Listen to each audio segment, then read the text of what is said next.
सफ़र तो थोड़ा सा लंबा है कि क्या मेरे ख्याल आप गदी नशीबी की खिदमत पर यकीन रखते हैं? मेरे ख्याल में आप एक मुश्किल सवाल है सेटअप बना दिए ये अच्छा अब सवाल जब बड़ा सेटअप बन जाता है तो किसी का भी दिल नहीं करता कि वो किसी और को ये सेटअप तो ऐसी सूरत में उसमें बहुत सारी राहत का होना क्या ये एक लाजमी अमल है? क्या नहीं? ज़रूरी नहीं है कि आप बहुत अच्छे खादिम हैं और बना तो सर ये बताइए, आपके पहले कुछ कॉन्ट्रोवर्सीज नहीं आए? मसीह यीशु के मुक़द्दस और जलाली नाम में आप सबको podcast series journey of life में खुशामदीद कहते हैं। और आज हमारे दरमियान खुदा के अजीम खादिम जनाब पास्टर ताबिश काजी साहब मौजूद हैं, जो कि इस वक्त यूरोप के मिशन ट्रिप पर हैं। सर, हम आपको अपनी podcast series journey of life में खुशामदीद कहते हैं। Thank you very much brother. मैं आपका और फजल बिशारती का शुक्रिया अदा करता हूँ जिन्होंने मुझे मौका दिया कि आज आपके साथ चंद बातें कर सकें और अपनी ज़िंदगी के सफ़र को आपके साथ साझा कर सकें। बहुत शुक्रिया सर, ये हमारी खुशनसीबी है कि आपने फजल बिशारती के इस प्रोग्राम को अपना वक्त दिया है। तो सर, सबसे पहले आपसे आपके मुतालिक जानना चाहेंगे कि आप अपना मुख्तसर तारुफ करवाइए कि आप कहाँ से हैं पाकिस्तान में, और मिनिस्ट्री का आगाज़ से हुआ, कैसे हुआ? सफ़र तो थोड़ा सा लंबा है, मेरा ख्याल है कि हम साथ साथ डिस्कस करेंगे, लेकिन मैं आपको ये बताता चलूँ कि मेरा ताल्लुक चक 424 से है, गुजरा के पास है, लेकिन तकरीबन 18 साल पे हम लाहौर शहर में शिफ्ट हुए और अब लाहौर में ही रहते हैं। पिछले तकरीबन 18-20 साल से लाहौर में हैं और वहाँ पर ही खिदमत करता हूँ। हमारा चर्च, हमारा बाइबल कॉलेज, हमारा पूरा मिनिस्ट्री सेटअप, ये सब कुछ लाहौर में ही है। बहुत खूब। तो सर, अपनी फैमिली के बारे में बताइएगा कि आप शादीशुदा हैं? जी बिल्कुल, मेरी 2011 में शादी हुई थी और 2 बच्चे हैं। एक बेटी है आमिया काजी और उसकी उम्र जो है वो तकरीबन 12 साल है, 12 साल होने वाली, और जो बेटा है उसकी उम्र तकरीबन 9 साल है, वो भी 9 साल का होने वाला है। क्या उसका नाम अबाइडन काजी है। सर, बहुत प्यारे नाम रखे हैं आपने। अपनी वाइफ के बारे में कुछ बताना चाहेंगे कि क्या आपकी शादी पसंद की शादी है या एक अरेंज मैरिज है?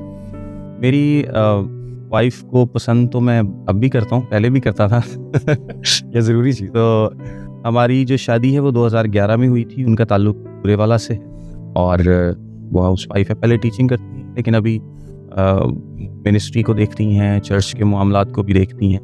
और कि मैं जॉब भी करता हूँ, तो वो जो हमारा स्टाफ आता है, जो हमारा बाइबल कॉलेज का और वीडियो एडिटिंग का स्टाफ है, तो उसको भी वो सुपरवाइज करती हैं। क्या बात हो। तो आपने जॉब का जिक्र किया, तो आप फुल टाइम पास्टर हैं, उसे जॉब कह रहे हैं या आपकी कोई और जॉब भी है? नहीं, मैं बेसिकली एक काफ़ी बड़ी ऑर्गेनाइजेशन, एक टेक्सटाइल मिल है कमाल लिमिटेड, उसमें as a general manager job करता हूँ और वहाँ पे कॉस्टिंग और इंटरनल ऑडिट के मामलात को देखता हूँ। ये लाहौर बेस्ड ही है। वैसे तो सारी इनकी जो प्रोडक्शन सेटअप है फैसलाबाद में है, लेकिन जो हेड ऑफिस लाहौर में, तो मैं लाहौर में ही इसको जॉब को कर रहा हूँ और ये फुल टाइम जॉब है इंक्लूडिंग सैटरडे। उसके साथ ही सारा मिनिस्ट्री का जो काम है वो खुदावंद के फजल से मैनेज करते हैं और ये खुदावंद ही का फजल है, उसके बगैर ये मुमकिन नहीं है। मैं आपको ये बताते चलूँ कि खुदावंद ने बड़ा रहम किया है। मेरी जो जॉब है उसमें बहुत ज़्यादा रिलैक्सेशन मुझे, it's a very responsible position, लेकिन खुदावंद ने इतनी ज़्यादा रिलैक्सेशन दी है कि मैं अपना बहुत सारा काम जो है वो जॉब के साथ मैनेज कर पाता हूँ। ये खुदा का शुक्र है। बहुत बड़ी बात है। आपके कहने का मतलब ये है कि आपका जो मेन सोर्स ऑफ इनकम है वो खिदमत नहीं है, बल्कि आपकी जॉब। Is that correct? मैं इसको इस तरह से कहता हूँ कि जो मेरा सोर्स ऑफ इनकम है वो तो खुदा की तरफ से है। अब खुदा वो जॉब से प्रोवाइड करे, वो खिदमत से प्रोवाइड करे, वो किसी के थ्रू प्रोवाइड करे, ये खुदा की मर्ज़ी। क्या बात। लेकिन खुदा ही मुहैया करने वाला है। मैंने कभी नहीं सोचा कि मैं जॉब से मुझे मेरी इनकम चल रही है या जॉब से मेरा गुजारा हो रहा है या जॉब मेरे एक्सपेंसेस बर्दाश्त करती है। मैं हमेशा इस बात को सोचता हूँ कि खुदावंद की मर्ज़ी है, चाहे तो वो जॉब से प्रोवाइड करे, चाहे वो खिदमत से प्रोवाइड करे या कहीं से भी वो प्रोवाइड करे, लेकिन गॉड इज़ द प्रोवाइडर। क्या बात है। सर, ये बताइएगा कि अगर आप पास्टर ना हो तो पास्टर की जगह और क्या कर रहे होते? मेरा ख्याल है वही जो जॉब में कर रहा हूँ।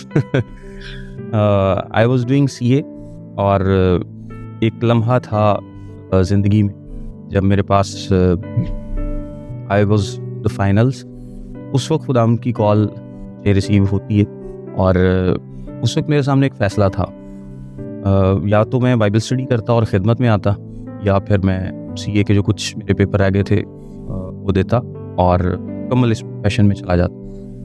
उस वक्त मैंने फ़ैसला किया कि मैंने खुदाम की खिदमत करनी है। ये कॉल जो है हो सकता है ये दोबारा ना मिले। तो मैंने उस वक्त जो अपनी स्टडी थी उसको बैकअप किया जो भी था, और उसको मैंने अपनी वालिदा को जाके घर पे कहा, मैंने कहा ये मैंने नहीं करना इसके बाद। ऑल्दो कि मैं सबको तो नहीं कहता, लेकिन आपको पता है कि जब हर किसी की एक अपनी कॉल है लाइफ में। जब पतरस से कहा गया, जब शागिर्दों से कहा गया, तो वो अपनी जो भी कारोबार था, मछलियों का जो एक सेटअप था, उसको छोड़कर यीशु के पीछे वो लिए थे बुलाहट को।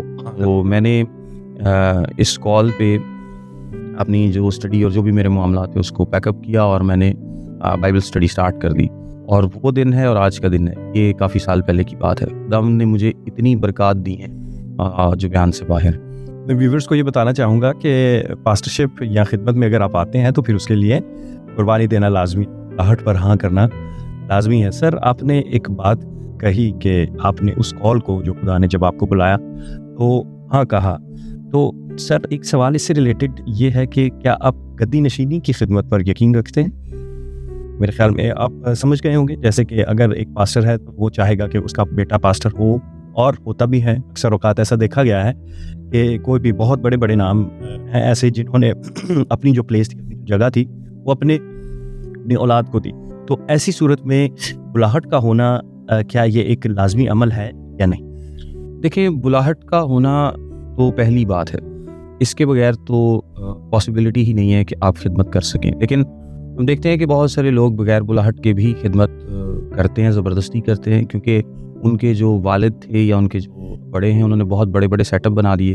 अब जब बड़ा सेटअप बन जाता है तो किसी का भी दिल नहीं करता कि वो किसी और को ये सेटअप हवाले करें, कि उसमें बहुत सारी जायदाद और बिल्डिंग और बहुत कुछ होता है उसमें। तो हर किसी की ख्वाहिश होती है। मैं ये समझता हूँ कि अगर आप चाहते हैं कि आपका बेटा आपकी जगह पर खिदमत करे, आपको उसको पहले दिन से ट्रेन करने की ज़रूरत है और खुदावंद के हुज़ूर गिड़गिड़ाने की, दुआएं करने की, उसको खुदा के हुज़ूर रखने की ज़रूरत है कि खुदावंद उसकी ज़िंदगी से खिदमत ले, और तभी आप खिदमत उसके हवाले करें अगर खुदावंद की मर्ज़ी हो। और मैं ईमान रखता हूँ कि अगर आप अपने बेटे को या बेटी को बचपन से तैयार करते हैं, उस पर मेहनत करते हैं, उस पर काम करते हैं और उसके लिए दुआएं करते हैं, उसको वैसा ट्रेन करते हैं खुदावंद के हुज़ूर में, यानी आप उसकी काम में लिखा ना, जैसे कि बच्चे की उस राह पर तरबियत कर जिस पर उसे जाना है। अगर आप चाहते हैं कि ये इस राह पर जाए, फिर आपको उसी तरह से उसको ट्रेन भी करना होगा। खुद तो चल रहे हैं उस राह पे, लेकिन आप अपने बच्चे को भी उसी तरह से ट्रेन करें, उसकी दुआएं करें, उसके लिए रोज़े रखें, खुदावंद के हुज़ूर में झुकें। और मेरा ईमान है कि चूँकि खुदावंद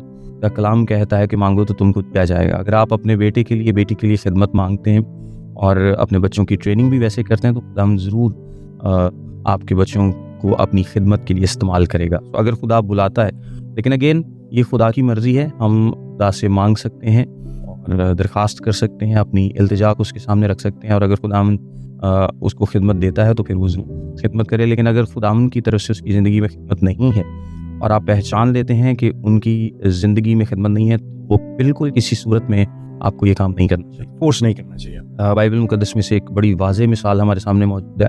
सैमुअल वॉज वेरी गुड, और सैमुअल नबी जो था बहुत अच्छा खुदा का नबी था, और उसने अपने बेटों को काजी मुकर्रर कर दिया। हालांकि खुदा की तरफ से तकर्रुरी नहीं थी, लेकिन उसके बेटे चूँकि अच्छे नहीं थे, वो खुदावंद से प्यार नहीं करते थे, जानते नहीं थे, यानी खुदावंद में नहीं थे, और फिर सारा इस्राएल इकट्ठा होकर उसके पास आया और तंग पड़ गए, और फिर एक बड़ी बर्बादी हुई, बड़ा काम ख़राब हो गया, सारी यानी सिचुएशन ख़राब हो गई, क्योंकि सैमुअल ने एक अच्छा फ़ैसला नहीं किया था। वो खुद तो नबी था, खुद तो खुदावंद का बंदा था, लेकिन ज़रूरी नहीं है कि अगर आप खुदावंद के बहुत अच्छे खादिम हैं और आपकी औलाद भी उसी तरह की हो।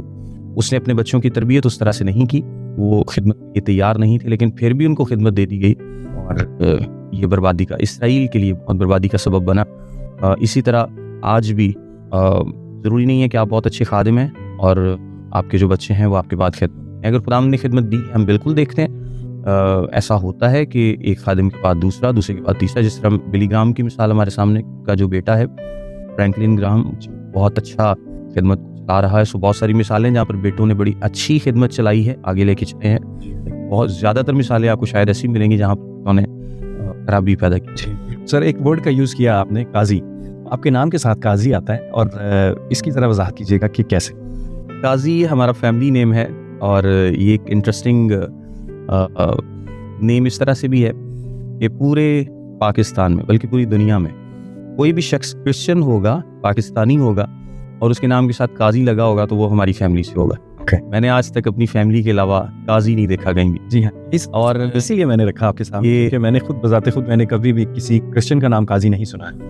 और ये हमारा काफ़ी नस्लों से चला आ रहा है नाम। इसकी फुल हिस्ट्री तो मुझे नहीं मालूम, लेकिन कहा जाता है कि इंडिया से जब माइग्रेट किया था हमारे बड़ों ने, तो काजपुर नामी शायद गांव था जहाँ से आए थे, वहाँ से फिर वो काजी जो है वो चल पड़ा और बस फिर चलता आ रहा है। लेकिन अभी हमारी फैमिली के तकरीबन समझ लें कि 400 प्लस लोग होंगे, 300 to 400, काफ़ी बड़ी फैमिली। सर, अपनी पर्सनैलिटी को अगर 3 लफ्ज़ों में डिस्क्राइब करें तो वो 3 अल्फाज क्या हैं? एक मुश्किल सवाल है और ये शायद सवाल एक खुदा का शुक्र है कि एक चीज़ जो मेरे अंदर है कि मैं काफ़ी कंसिस्टेंट, नाइस, और काफ़ी अरसे से खुदा का शुक्र है कि काफ़ी कंसिस्टेंटली काम कर रहे हैं खुदा का, और दूसरों को भी यही इनकरेज करते हैं कि कंसिस्टेंसी इज़ द की। अगर आप ज़िंदगी में कुछ भी करना चाहते हैं, चाहे वो दुनियावी पर्सपेक्टिव में हो या रूहानी पर्सपेक्टिव में हो, कंसिस्टेंसी बहुत ज़रूरी नहीं कि आपको फौरी रिजल्ट्स मिलें, लेकिन आपको कंसिस्टेंट होना बहुत ज़रूरी है। दूसरी एक बात जो है कि वो मेरे दिल में तरस बड़ी जल्दी आ जाता है और पता नहीं सबके लिए आना चाहिए या नहीं, लेकिन मुझे जो तरस का एलिमेंट है वो मेरे अंदर काफ़ी है। मैं समझता हूँ कि खुदा इंसानों से प्यार करता तो हमें भी इंसानों से सबसे प्यार करना चाहिए। तीसरी बात जो मैं समझता हूँ कि अगर मैं अच्छी ही बयान करूँ, ये है कि मेरे अंदर खुदा का शुक्र है कि मैं किसी भी लालच में नहीं करता और खुदा के नाम को मैं जलाल देता हूँ। यानी आप ये समझ लें कि मेरी जो भी इनकम है, जो भी कमाई है, उसका मैक्सिमम पोर्शन मैं खिदमत में लगाता हूँ। क्या बात है।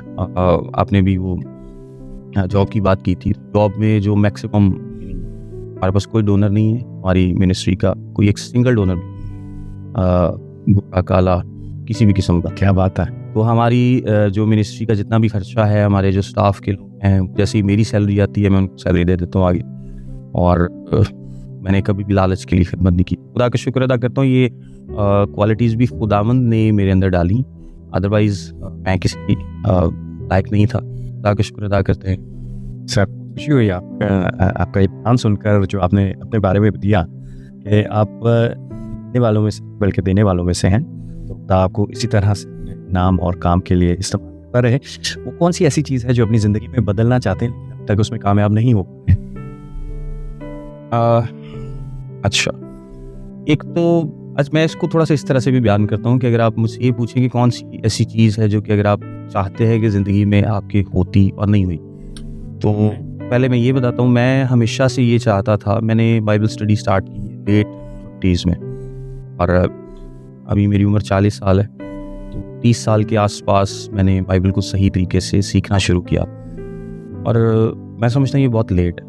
अगर मुझे कोई ऐसा मौका मिले कि मैं किसी चीज़ को पास्ट में जाके दुरुस्त कर सकूँ, इन केस ऑल्दो कि ये नहीं हो सकता, तो मैं चाहूँगा कि मैं बिल्कुल टीन एज से ही बाइबल स्टडी शुरू करूँ। तो जो चीज़ें मैं अभी भी सीख रहा हूँ, मैं ये पहले सीख चुका हो, ये मेरी सबसे बड़ी ख्वाहिश है, जो कि समझ लें थोड़ी सी लेट हुई, लेकिन खुदा का शुक्र अदा करते हैं सारी बात के लिए। जो सवाल आपने पूछा कि कौन सी ऐसी आदत है जो कि लोहे का रथ है। लोहे का रथ में इसलिए लफ्ज़ इस्तेमाल कर रहा हूँ क्योंकि बनी इस्राइल जब मुल्क कनान में गए थे, तो आसान टारगेट्स को तो उन्होंने अचीव कर दिया था, लेकिन जो लोहे के रथ थे जिनके पास, वो वहाँ से डर गए थे। कहते थे ये इनके पास लोहे के रथ हैं। तो हर इंसान की ज़िंदगी में कुछ ना कुछ लोहे के रथ होते हैं जिनको फाइट करना उनके लिए थोड़ा सा मुश्किल होता है। तो क्योंकि मैं खिदमत को बहुत सीरियस लेता हूँ, और इस दौरान अगर कहीं पर भी कोई ख़राबी होती है, क्योंकि नोबडी इज़ परफेक्ट, तो टीम मेंबर से हो या किसी से भी हो, तो बाज़-औक़ात मुझे गुस्सा आता है उस पर। तो गुस्सा इसलिए आता है कि ये काम ठीक क्यों नहीं हुआ। उस आदत पे मैं कुछ काबू पाने की कोशिश कर रहा हूँ, ऑल्दो के बहुत ज़्यादा ख़राब नहीं है, लेकिन फिर कभी कभी ये भी सोचते हैं कि गुस्सा कहीं ना कहीं ज़रूरी भी है। आप थोड़ा सा अगर स्ट्रिक्ट ना हो, गुस्सा ना करें, तो काम भी नहीं होता बाज़ जगह। तो there must be a balance. उस बैलेंस को कुछ मेंटेन करने में बाज़ का थोड़ी सी मुश्किल होती है। बाकी खुदा का शुक्र है। मतलब आपने अपनी इस आदत को अपनी एक कमज़ोरी कहा, जबकि हम अगर मसीह की ज़िंदगी को देखें तो मसीह ने भी गुस्सा किया, ठीक है। तो इटली मैंने इस पर सीखा था, इस तनाजुर में मैंने ये असल में ना मैं आपको बताता हूँ, ये जो गुस्सा है ना, इसके लिए तकरीबन 4 लफ्ज़ यूनानी में इस्तेमाल होते हैं जी, ठीक है। जो इंसान का गुस्सा है और यीशु मसीह का गुस्सा है, इसमें थोड़ा सा फ़र्क है, इसलिए कि इंसान का जो गुस्सा है वो कम्प्लीटली उसके कंट्रोल में नहीं होता। जब हम गुस्से पे वर्ड स्टडी करते हैं तो हमें पता चलता है कि जो इंसान का गुस्सा है वो कम्प्लीटली उसके कंट्रोल में, उसके नताइज उसके कंट्रोल में नहीं होते। जो यीशु मसीह का गुस्सा था, that was he was in complete control over that. Yeshu Masih मुकम्मल कंट्रोल में थे। हम उतने कंट्रोल में नहीं हो सकते, तो हमें इसमें ज़्यादा केयरफुल होने की ज़रूरत है, क्योंकि इस पॉजिटिव चीज़ को कब इब्लीस नेगेटिविटी में इस्तेमाल कर ले, ये हमें भी बाज़ औक़ात नहीं पता चलता। यानी there is a very subtle difference, कोई एक छोटा सा डिफरेंस है, there is a very thin line कि जहाँ पर आप लाइन क्रॉस कर जाते हैं और आपको नहीं पता चलता। यीशु मसीह के केस में ऐसा नहीं था, ही वाज इन कंप्लीट कंट्रोल और वो कभी भी लाइन क्रॉस नहीं, लेकिन हम कर सकते हैं। तो इसलिए थोड़ा सा को ये बताना चाहूँगा इस मैसेज से कि जो लोग अपने गुस्से को मसीह के गुस्से के साथ लिंक करते हैं, तो ये पास साहब ने बहुत अच्छे से इसका फ़र्क जो है वो आप लोगों को बयान कर दिया है कि हमें अपने गुस्से पर जितना भी हो सके उतना कंट्रोल करने की ज़रूरत है। ऐसा ही यस। और उस एंगर को हम बिब्लिकल लैंग्वेज में होली एंगर बोलते हैं, होली रैथ। तो हमारा जो एंगर है वो कभी भी होली एंगर नहीं होता उस तरह से। ऑल्दो कि हम उसे बयान करने की कोशिश करते हैं, कि हम उसे जस्टिफाई इसी तरह से करते हैं। सर, वो कौन सी ऐसी शख्सियत है जिसने जो आपके रोल में रही, जिसने आपको इस लाइन में आने पर उभारा, आपको कहने के इंस्पायर किया? मेरी इंस्पिरेशन मेरे वालिद साहब, क्योंकि वो चर्च में एल्डर थे और उनकी ज़िंदगी एक बड़ी ही खूबसूरत ज़िंदगी थी। और मैं समझता हूँ कि जितने बाप हैं, अगर वो एक राह में चलते हैं, बहुत ज़्यादा चांसेस होते हैं कि उनके बच्चे भी उस राह में चलेंगे। मेरे वालिद साहब ने जब तौबा की, आई थिंक 1972 में उन्होंने तौबा की थी, उसके बाद उन्होंने कभी पीछे मुड़ के नहीं देखा। He was a very simple man. वो इंग्लिश टीचर थे और चर्च में एल्डर भी थे, कभी कभी मैसेज भी सुनाते थे। तो उनकी ज़िंदगी से बेसिकली मैं इंस्पायर था कि मैं इस तरफ आना चाहता हूँ, मैं खिदमत में आना चाहता हूँ। यानी मेरी जो जितनी भी इंस्पिरेशन है वो उनकी ज़िंदगी से। तो आपने अपने वालिद साहब का जिक्र किया और आपने ये कहा कि उनकी खिदमत ने आपको इंस्पायर किया कि आपको भी इस लाइन को चुनना चाहिए, मसीह की खिदमत करनी चाहिए, मसीह के पीछे जाना चाहिए। अगर उनकी ज़ाती ज़िंदगी के बारे में कुछ बताएं कि क्या उनकी ज़ाती ज़िंदगी ने भी आपको इंस्पायर किया, या जस्ट कि वो क्योंकि खिदमत में थे तो आपको लगा आपको भी करना चाहिए? नहीं, उनकी अगर मैं सीखने की बात करूं तो थियोलॉजिकली मैंने कुछ बहुत ज़्यादा उनसे नहीं सीखा। यस। लेकिन क्योंकि उस वक्त एक तो मैं था भी थोड़ा छोटा और मेरी शादी से पहले ही उनकी डेथ भी हो गई थी, लेकिन उनकी जो तर्ज़ ज़िंदगी है उसने मुझे इंस्पायर किया। वो कभी किसी को गाली नहीं थे देते, कभी किसी से लड़ते नहीं थे। उनके जितने दोस्त थे वो सारे एक रूहानी सर्कल था, सब जो उनसे मिलने आते थे पास्टर्स होते थे, तो मुझे ये माहौल बड़ा अच्छा लगता था। फिर वो चर्च में जाते थे, हमें भी लेके जाते थे और जो मैसेज देते थे, ऑल्दो कि उस वक्त इतनी ज़्यादा समझ नहीं थी आती, लेकिन मैंने इसलिए आपको बताया कि थियोलॉजिकली मैंने उनसे बहुत ज़्यादा नहीं सीखा, शायद बहुत कम सीखा हो, लेकिन उनकी ज़िंदगी से इंस्पिरेशन मैंने काफ़ी ड्रॉ की। उनके तर्ज़ अमल से, उनकी गुफ्तगू से, उनके बातचीत से। मैंने कभी उनको किसी से लड़ते नहीं देखा, ना अपनी माँ से, और छोटी मोटी नोक झोंक तो हो जाती है, लेकिन ना किसी मोहल्लेदार से, ना किसी और से। कभी उनको मैंने किसी चीज़ में नहीं देखा कि वो लड़ाई कर रहे हैं, किसी मामलात में आ रहे हैं, कुछ भी नहीं। बड़ी एक सिंपल सादा लाइफ थी और इस लाइफ ने मुझे इंस्पायर किया। ऑल्दो कि उनकी खिदमत का दायरा कार जो था वो महदूद था, सिर्फ चर्च की हद तक था, लेकिन मैं समझता हूँ कि जिस तरह तीर जो होता है वो तीर चलाने वाले के ज़ोर की एक्सटेंशन होता है, तो और जो तीर होते हैं वो चलाने वाले के हाथ में होते हैं, तराशता है, एक निशाने पर फेंकता है। मैं समझता हूँ कि मेरी ज़िंदगी को तराशने में, मेरी ज़िंदगी को सही डायरेक्शन देने में एक बहुत रोल है, और मैं समझता हूँ कि ये उनकी खिदमत की एक एक्सटेंशन है और खुदा का शुक्र है। और मैं यही अपने बेटे को भी इसीलिए खुदा के हुज़ूर याद भी कर रहा हूँ, रखा भी है कि जिस तरह मेरे वालिद साहब की खिदमत थी, उस खिदमत को खुदा ने बढ़ाया।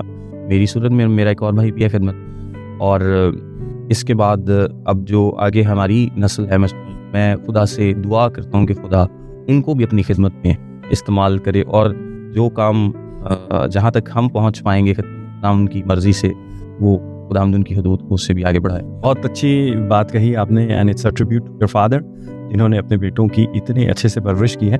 तो अपने व्यूवर्स को ये बताना चाहूँगा कि जो वो लोग जो खिदमत में हैं, तो महज खिदमत को ही अपना हथियार ना समझें, बल्कि अपनी तर्ज़ ज़िंदगी पर भी हमें गौर करना ज़रूरी। सर, ये बताइएगा कि कोई ऐसी गलतफहमी आपके ख्याल में लोगों को आपके मुतालिक है जो आप इस प्लेटफॉर्म के ज़रिए से दूर करना चाहते हैं?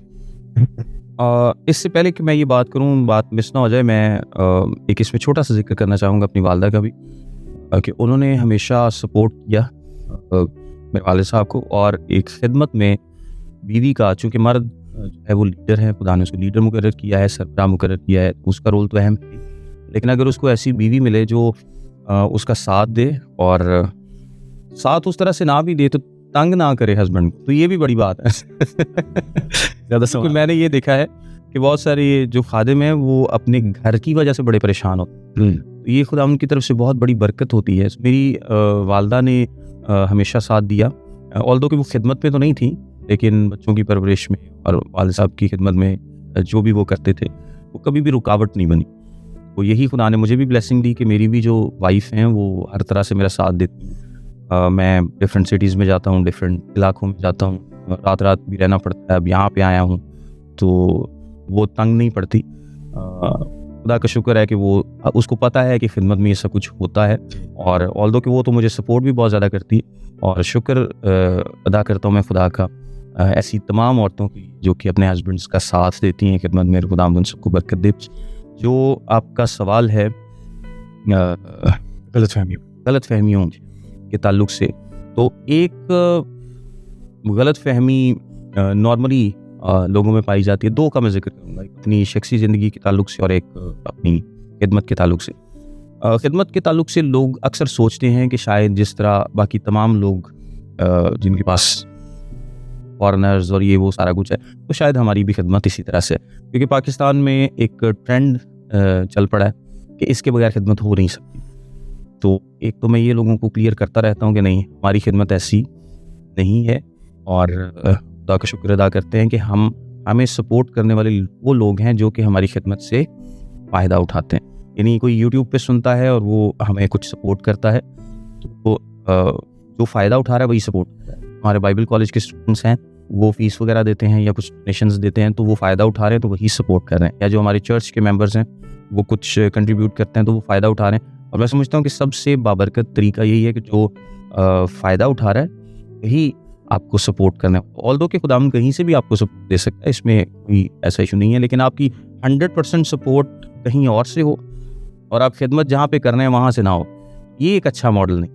तो एक तो ये गलतफहमी मैं अक्सर क्लियर करता रहता हूँ। दूसरा मेरी एक शख्सी ज़िंदगी के ताल्लुक से है कि मेरे फेस एक्सप्रेशंस थोड़े से इस तरह के, लोग समझते हैं कि शायद ये मगरूर होगा। सीरियस हैं काफ़ी। हाँ जी, थोड़े से सीरियस हैं, तो बाज़ तो लोग बात करने से भी डरते हैं, लेकिन इसमें मैं कुछ कर नहीं सकता।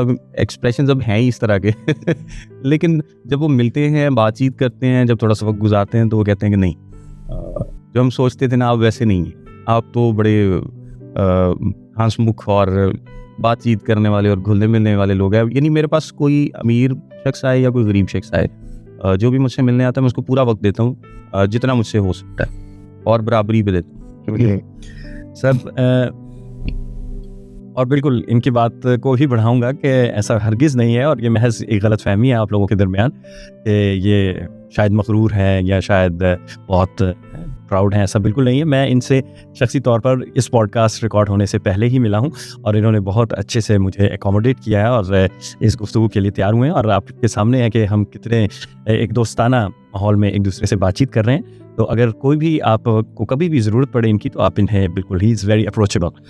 सर, ये बताइए कि अगर बाइबल की किसी एक करैक्टर के साथ आपको डिनर करने का मौका है, तो वो कौन सी शख्सियत होगी? All Jesus, apart from Jesus. Okay, yes, मतलब फर्स्ट जीसस होंगे और उनके बाद आप ऑल को जीसस तो हैं ही हैं, लेकिन जो पौलुस रसूल हैं मैं समझता हूँ कि जितनी मेहनत उन्होंने की है, बहुत ज़्यादा मेहनत, मैं कंपेयर नहीं कर रहा, लेकिन वैसे वो खुद भी इस बात को बयान करते हैं कि उन्होंने बाकियों से ज़्यादा मेहनत की है। लेकिन मैं समझता हूँ कि इंस्पिरेशन ड्रॉ करने के लिए वो एक ज़बरदस्त शख्सियत हैं। जिस तरीके से उन्होंने मेहनत की, नए अहदनामे में आपको कोई शख्सियत ऐसी नहीं मिलती जिन्होंने इतनी ज़्यादा मेहनत की। खुदाम सबके साथ है, वो सबको बरकत देता है, लेकिन आपकी जो इंडिविजुअल मेहनत है वो आप खुद ही करते हैं और खुदावंद उसमें आपके साथ होता है। और खुदावंद आपसे ज़बरदस्ती मेहनत नहीं कराता, स्ट्रगल नहीं कराता। तो पॉल हर वक्त सोचता रहता था कि मैं कलीसियाओं को विज़िट करूं, मैं कलीसिया के पास जाऊं, पुराने लोगों के पास जाऊं, वो स्ट्रेटजीज़ बनाता रहता था। मुझे ये उसकी सारी मोहब्बत बड़ी पसंद है कि इतनी ज़्यादा मेहनत और डेडिकेशन के साथ उसने खिदमत की है। तो अगर मौका मिले, इंस्पिरेशन जो है यानी ड्रॉ करने का, बात करने का, शुक्रिया अदा करने का, शुक्रिया अदा करने का, तो और ही वॉज वेरी कंसिस्टेंट। जी बिल्कुल, कभी भी ऐसा नहीं हुआ कि वो पौलुस रसूल ने कहा कि जी अब तो मैं 4 साल के लिए ब्रेक ले रहा हूँ, तो मैं छुट्टियाँ मनाने जा रहा हूँ। उसके लिए कोई छुट्टी नहीं थी, कोई वेकेशंस नहीं थी, कोई ऐसा सिलसिला नहीं था कि अब मैं खिदमत को जनाब ज़रा ये 3 महीने तो मैं खिदमत नहीं करूँगा, ये मैं गर्मियों की छुट्टियाँ मनाने जा रहा हूँ। तो ऐसा कुछ नहीं। वो उस पौलुस रसूल का हर दिन ऐसे ही था जैसे कि बस आखिरी है और मैं जितना कर सकता हूँ मैं इस दुनिया में करके जाऊँ। तो ये एक बड़ी ज़बरदस्त इंस्पिरेशन है। मैं समझता हूँ खुद ज़ाती तौर पर कि पौलुस है वो मसीहों के रोल मॉडल हैं, और हमें शायद उस लेवल तक तो हम ना पहुँच पाएँ या हम में से बहुत सारे, लेकिन यह है कि उन्हें फॉलो करना, उनकी राह पर चलना, ये हमारे लिए मतलब उन्होंने एक ऐसा रोल मॉडल सेट किया है, एक ऐसा हमारे लिए मशले राह है। सर ये बताइए कि आपके ख्याल में एक अच्छे लीडर की वो कौन सी एक ऐसी बात है बहुत लाजमी? एक अच्छे लीडर की मैं समझता हूँ कि जो सबसे ज़रूरी बात है मेरे नज़दीक, डिफरेंट हो सकती लीडरशिप पे बहुत सारे लोग बड़ा अच्छा बयान करते हैं। मेरा ख्याल है कि जो लीडर बाकी लोगों से एक्सपेक्ट करता है, अपनी टीम से, अपने साथ लोगों से एक्सपेक्ट करता है, उसकी ज़िंदगी में वो चीज़ें खुद भी होना चाहिए।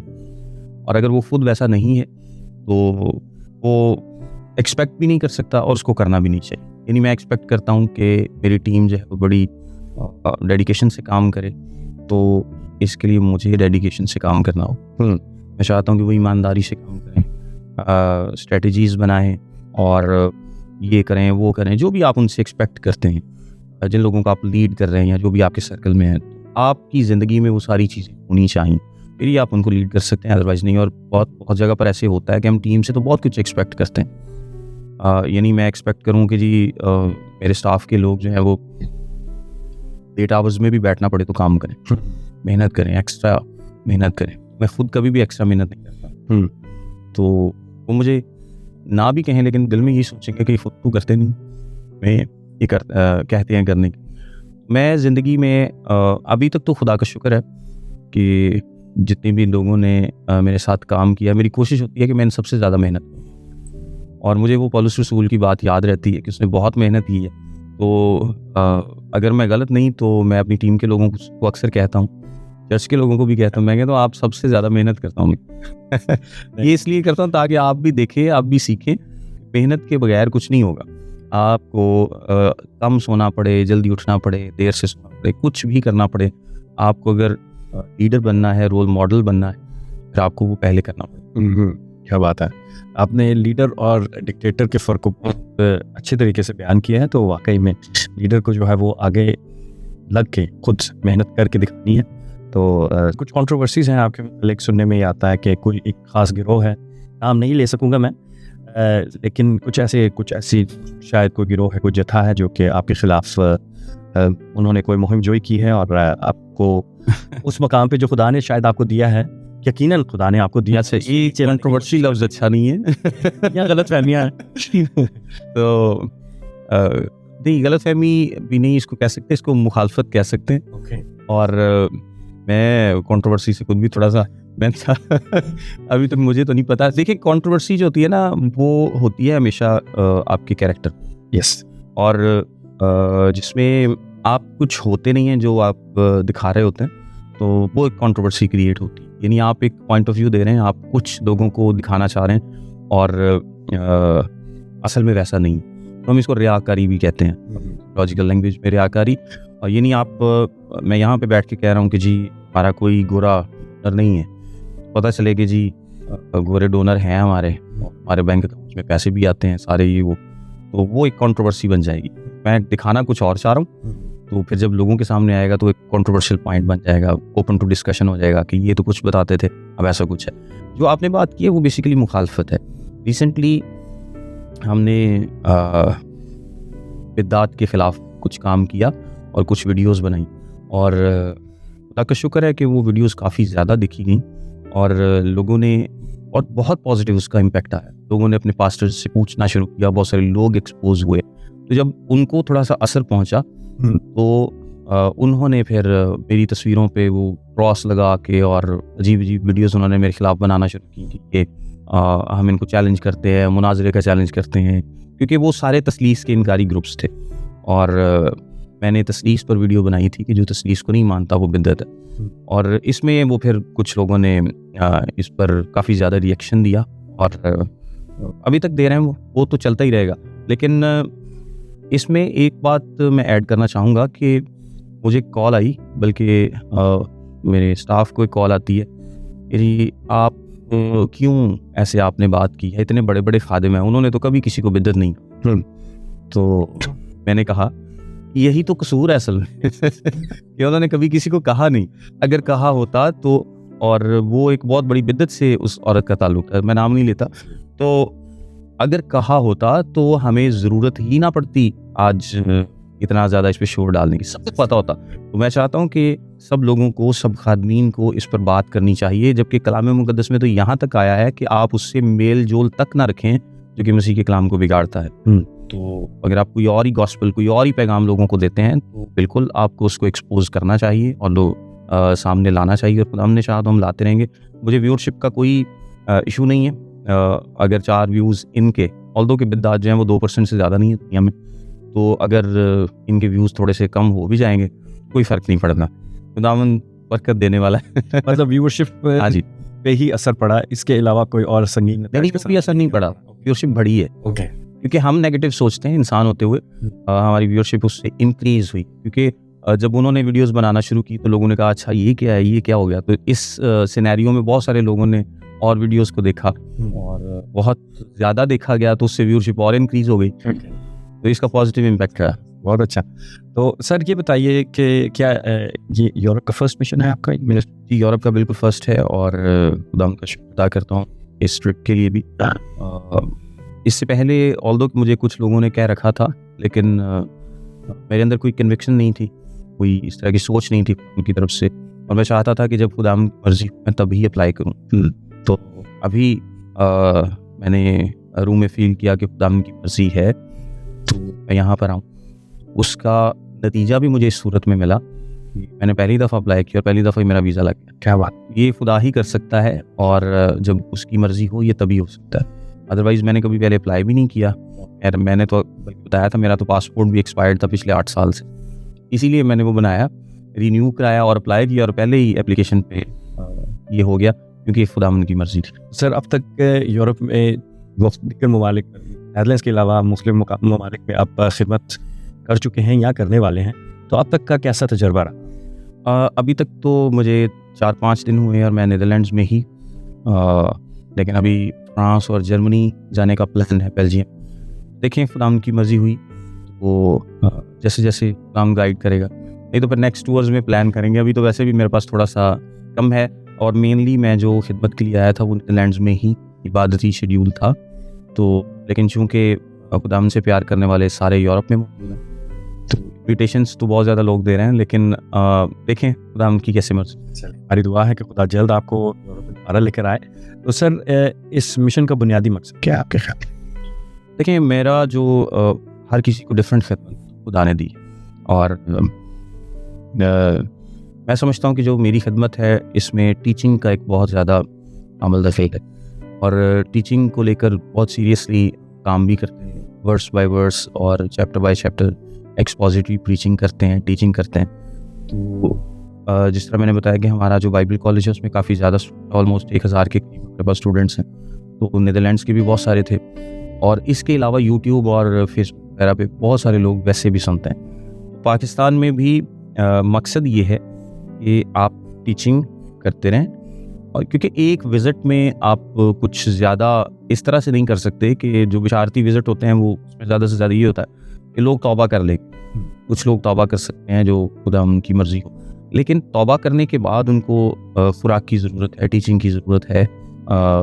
अगर उनको अपने चर्चेज़ में नहीं भी मिलती तो अब उनको खुराक तो चाहिए ना, और दुआ तो यही है कि हर किसी को अपने चर्च में ही रूहानी खुराक मिले। सो उसके लिए जो टीचिंग हम ज़्यादा से ज़्यादा करते हैं वो बहुत ज़्यादा वीडियोज़, ऑलमोस्ट 60 वीडियोज़ रील्स समेत हम महीने में अपलोड करते हैं, तो ताकि लोग सुनते रहें। वो इतना स्पीड से सुन ना पाएँ जितनी स्पीड से हम अपलोड करते हैं। बहुत ज़्यादा मटेरियल अवेलेबल करते हैं। तो जो लोग सीख रहे हैं यूट्यूब पर पूरी सीरीज़ देखते हैं, एक तो उनसे मिलने का मौका मिलता है, और फिर जाहिर सी बात है जब वापस जाएंगे तो ये स्टडी का सफ़र जारी रहेगा। तो एक तो इसमें रिलेशनशिप बिल्डिंग भी है कि हम लोगों से मिलें, खुदा उनके कलाम की खिदमत भी है, बिशारती खिदमत भी है, लेकिन जो ज़्यादातर मेरा फोकस है वो टीचिंग पर है कि जो लोग पहले भी सुन रहे हैं, तो जिसको वो सिर्फ ऑनलाइन सुनते थे अब वो मिलेंगे, और मिलने के बाद भी वो सुनते रहेंगे, और खुदा ने चाहा तो वो सुनते रहें, सीखते रहें और इसको आगे लोगों तक सिखाते रहें। तो ये एक जो टीचिंग वाला लिंक है ये कायम रहे, और ये मजबूत हो, ये बढ़े और तरक्की करे, क्योंकि ये लॉन्ग टर्म है।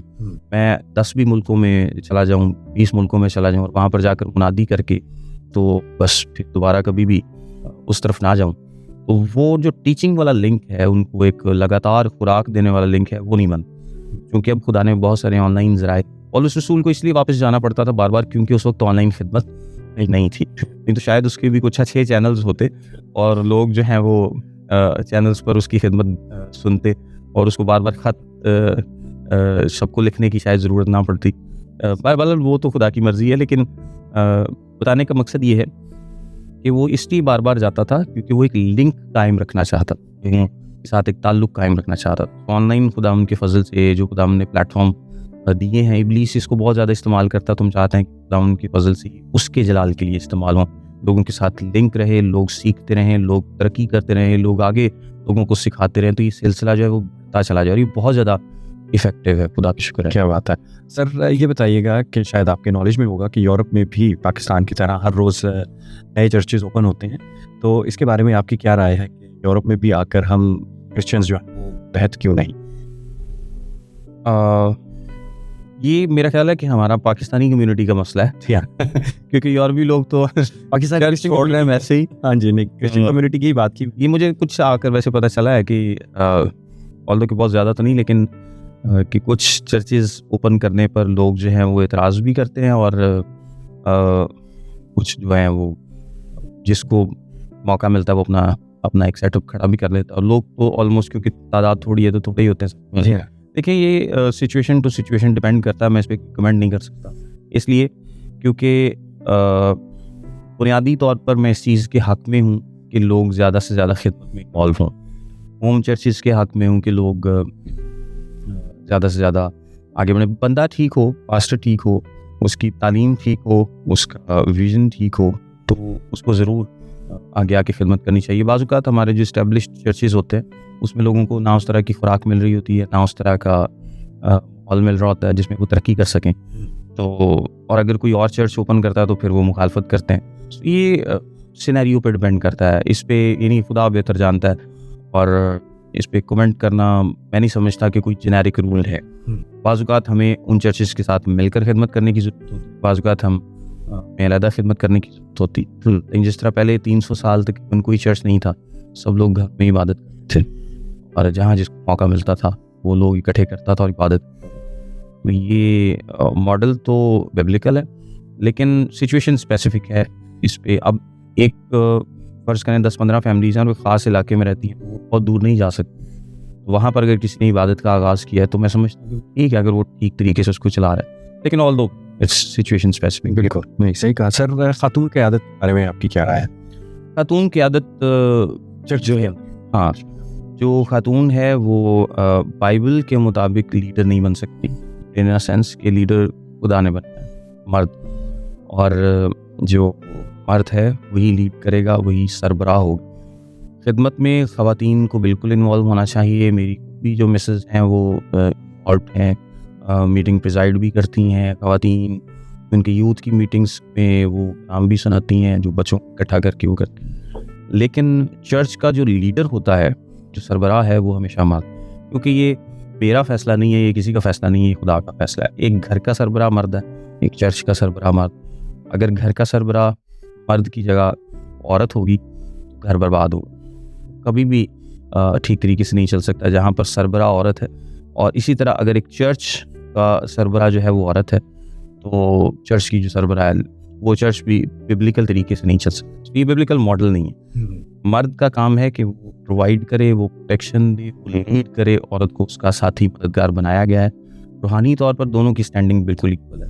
रूहानी तौर पर मर्द और औरत में कोई फ़र्क नहीं है, जितनी इम्पोर्टेंट औरत है उतना ही मर्द। लेकिन जिस्मानी तौर पर इस दुनिया में रहते हुए जिस तरह हमें रोल्स दिए गए हैं, एक बाप का रोल है, एक बेटे का रोल है। बेटा वज़ीर आज़म भी बन जाए, बेटा सदर भी बन जाए, तो जब बाप आएगा तो उसको उसकी इज्जत देनी, चाहे बाप एक आम आदमी, क्योंकि उसको एक रोल दिया गया और वो उस रोल में रहेगा, उस रोल से कभी भी बाहर नहीं जा सकता। उसको हमेशा अपने बाप की इज्जत करनी है, रिस्पेक्ट करनी है, ऑनर देना है उसको। इसी तरह जो औरत है उसको हमेशा अपने हस्बैंड के ताबे रहना, ये बाइबल का असूल है। और जो औरतें इस तरह से करती हैं, अपने हस्बैंड्स के ताबे हैं, आप देखें कि उनके घरानों में आपको बरकत भी नजर आएगी। लेकिन जहाँ पर हस्बैंड बेचारे की चलती नहीं है और औरत लीड करती है, वहाँ पर खराबी। जहाँ पर चर्च को औरत लीड करती है, वहाँ पर भी आपको खराबी नजर आएगी। बाइबल के असूलों के मुताबिक ऐसा नहीं। यानी कि आप ये कह रहे हैं कि ख़वातीन जो हैं वो खिदमत में आ सकती हैं, मिनिस्ट्री वर्क कर सकती हैं। बिल्कुल कर सकती हैं और बड़ा खूबसूरत काम करती हैं और कर भी रही हैं। उनको ट्रेन भी करना चाहिए, उनको करना भी चाहिए। लेकिन मैं ये कह रहा हूँ कि अगर कोई औरत कहे कि इस पूरे चर्च की सरबराह मैं हूँ, जिस तरह एक सरबराह एक बाप की तरह होता है, तो वो सरबराह वो नहीं हो सकती। सरबराह जो मर्द हो। हम इस प्रोग्राम के मकसद से रेफरेंस से ये कहना चाहेंगे वो ख़वातीन जो कि खिदमत में आने का इरादा रखती हैं, लेकिन अपने जेंडर को लेकर अगर इस बात को सोचती हैं कि शायद वो खिदमत में नहीं आ सकती, तो जैसे पास साहब ने कहा कि आप बिल्कुल खिदमत में आ सकती हैं और हम इस प्लेटफॉर्म के ज़रिए से आप इंकरेज करेंगे कि आप ज़रूर खिदमत में आएँ। सर, आपकी जानिब से कोई एक ऐसी बात जो कि आप वुमेन मिनिस्टर्स यानी कि वो लोग जो खिदमत में आना चाहते हैं, ख़वातीन जो खिदमत में आना चाहती हैं, उन्हें क्या मशवरा देंगे? मैं उनको यही मशवरा दूंगा कि आप जितना सीख सकती हैं सीखें, क्योंकि आपकी जो जिम्मेदारी है वो बहुत बड़ी है। एक औरत की जिम्मेदारी मर्द की तो है ही है, लेकिन आपके जो बच्चे हैं, जो औलाद है, जिसकी तरबियत ज़्यादातर औरत करती है, वो घर पे होती है। मर्द तो एक लीडरशिप का रोल मुहैया करता है, लेकिन जो औलाद की तरबियत है इसमें माँ का रोल बहुत अहम है। और देखें, जितना एक कोई भी शख्स जो यंग है वो ज़रूरी है, उतना ही ज़रूरी बच्चे भी हैं। कि रूहों की जो कीमत है वो उम्र से नहीं होती। रूहों की इम्पोर्टेंस खुदा के नज़दीक सेम है। एक बच्चा भी उतना इम्पोर्टेंट और एक बड़ा भी उतना इम्पोर्टेंट। सो एक माँ को ना सिर्फ खुद कलाम को सीखना चाहिए, बल्कि उसको इस काबिल होना चाहिए कि वो अपने बच्चों में उसको ट्रांसफ़र कर सके। मैं छोटी सी बात ऐड करता हूँ ज़बूर से।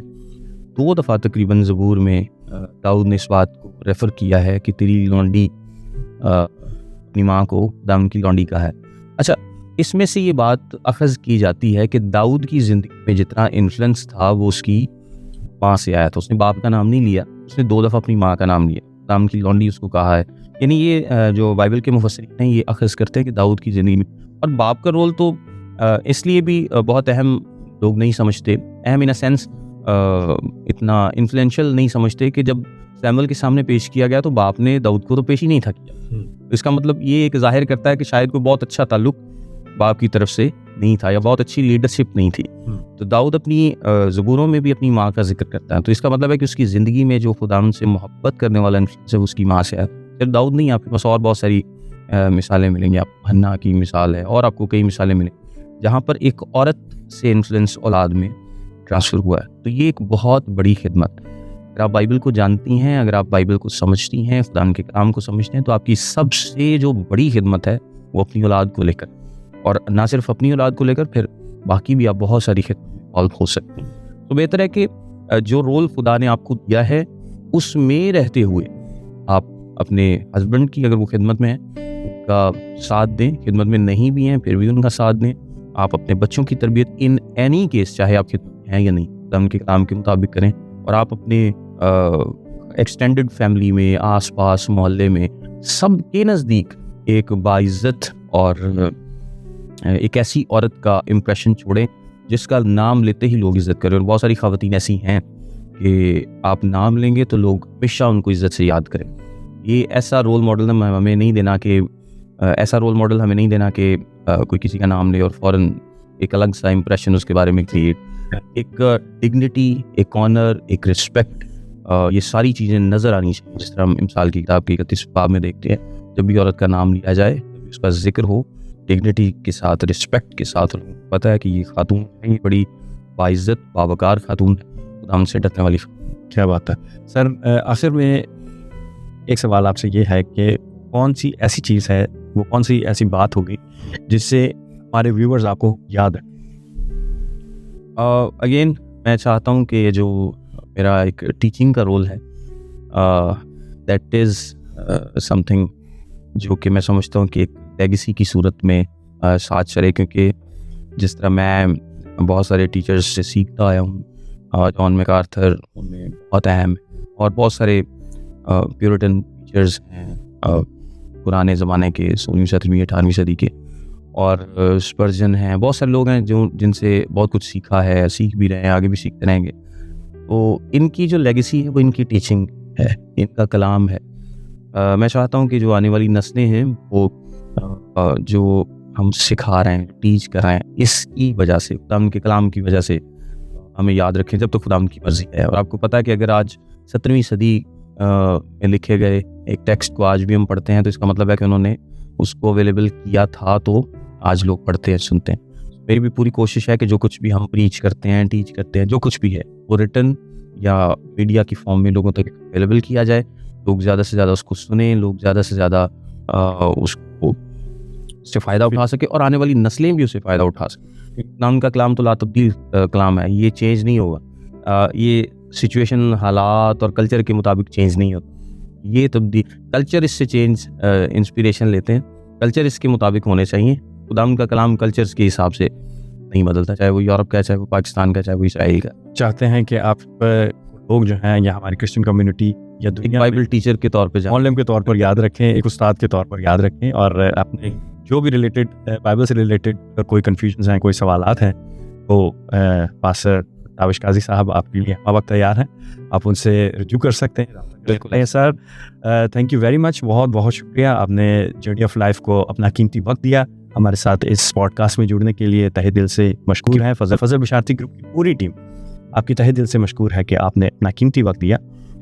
Sir thank you very much, बहुत शुक्रिया। कहना चाहूँगा कि आप लोग फजल बिशारती का जो यूट्यूब चैनल है उसको सब्सक्राइब करें, उसको लाइक करें, उसको शेयर भी करें, ताकि ये जितनी भी खिदमत कर रहे हैं ये बहुत सारे लोगों तक पहुँच सके और नामदा आपको उसके वसीले से बरकत दे। आपको ये एपिसोड कैसा लगा कमेंट सेक्शन में ज़रूर बताइएगा, और ये भी कि आप किस तरह का कंटेंट देखना चाहेंगे मुस्तकबिल में। तो अपने नेक्स्ट एपिसोड में आपसे मिलेंगे, बहुत सा ख्याल रखिए, खुदा हाफिज़।